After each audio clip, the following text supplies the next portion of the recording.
elle-même a été un agent de la miséricorde divine, d'abord parce que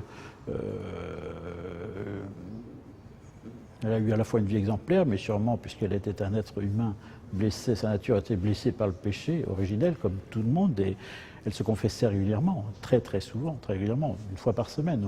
Et donc, c'est-à-dire que les péchés qu'elle faisait comme tout être humain, eh bien, elle voulait s'en laver, et l'amour de Dieu qu'elle recevait dans la confession, l'amour de Dieu qu'elle recevait comme tout enfant de Dieu, elle a voulu le donner aux autres, le porter aux autres.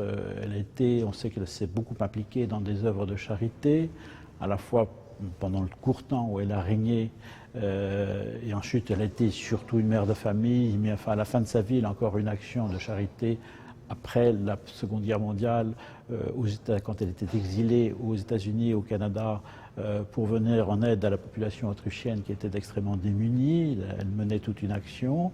Donc elle a vécu dans cet esprit de charité.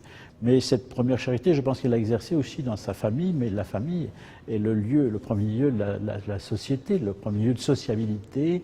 Et donc son rôle de mère de famille a été un rôle de miséricorde, parce que dans la famille, on apprend aussi à vivre la miséricorde. C'est pas toujours facile, ça fait partie des devoirs des chrétiens. Je pense que l'impératrice Zita, de ce point de vue-là, l'a vécu de façon exemplaire.